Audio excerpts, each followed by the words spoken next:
प्रदेश के प्रतापगढ़ में प्रधानमंत्री किसान सम्मान निधि योजना के नाम पर 60 करोड़ रुपए से अधिक के महाघोटाले का एक ऐसा सनसनीखेज मामला सामने आया है जिसने पूरे सरकारी महकमे और प्रशासनिक व्यवस्था की पोल खोल कर रख दी है। प्रतापगढ़ जिले में कुंडा तहसील के सरकारी आईडी और लॉगिन का कथित तौर पर भारी दुरुपयोग करते हुए पोर्टल पर डायरेक्ट एंट्री के माध्यम से सीधे तौर पर 3,18,846 संदिग्ध और फर्जी लाभार्थियों का पंजीकरण कर दिया गया, जिसके जरिए सरकारी खजाने से लगभग 60 करोड़ रुपए से ज्यादा की भारी भरकम रकम का अनुचित भुगतान करा लिया गया है। इसे चौंकाने वाले फर्जीवाड़े का खुलासा तब हुआ जब उप कृषि निदेशक अश्विनी कुमार सिंह ने इस पूरे मामले की गहनता से पड़ताल की और पुलिस को दी गई अपनी सख्त तहरीरों में इस करोड़ों के गोलमाल की परतें उधेड़ कर रख दी, जिसके बाद पुलिस ने तुरंत एक्शन लेते हुए एफआईआर भी दर्ज कर ली है। शुरुआती जांच में जो सबसे ज्यादा हैरान करने वाली बात सामने आई है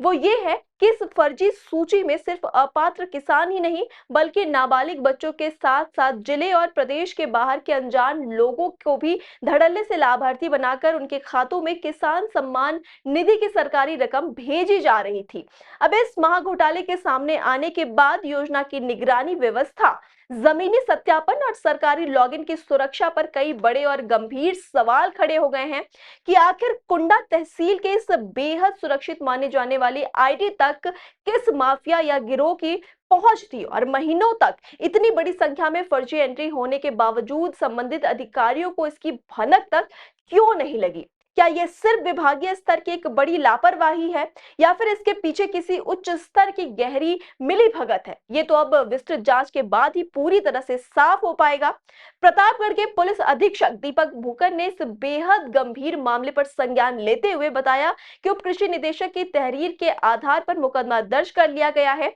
और इस पूरे 60 करोड़ के गबन कांड की जांच अब सीधे एक राजपत्रित अधिकारी की कड़ी निगरानी में कराई जाएगी। पुलिस की जांच टीम पंजीकरण की पूरी प्रक्रिया, सरकारी लॉगिन के इस्तेमाल के तरीके, लाभार्थियों के फर्जी दस्तावेजों और पैसों के भुगतान से जुड़े तमाम रिकॉर्ड्स को बारीकी से खंगालेगी ताकि इस नेक्सस का पर्दा फाश किया जा सके। इस पूरे बवाल के बीच खबर यह भी है कि मामला सामने आने के तुरंत बाद सरकार ने कड़ा कदम उठाते हुए किसान सम्मान निधि पोर्टल से डायरेक्ट एंट्री का विकल्प ही तत्काल प्रभाव से हटा दिया है। फिलहाल पुलिस ने मुकदमा दर्ज कर अपनी तफ्तीश की रफ्तार तेज कर दी है और जल्द ही सरकारी लॉगिन के इस दुरुपयोग से लेकर 60 करोड़ के भुगतान तक फैले इस पूरे भ्रष्ट नेटवर्क के कोई सफेद पोश चेहरों के बेनकाब होने की पूरी उम्मीद है, ताकि जनता के गाड़े पसीने की कमाई को इस तरह लूटने वालों को जल्द से जल्द सलाखों के पीछे भेजा जा सके। तमाम खबरों के अपडेट्स के लिए आप जुड़े रहिए आई इंडिया के साथ। खबर आपकी,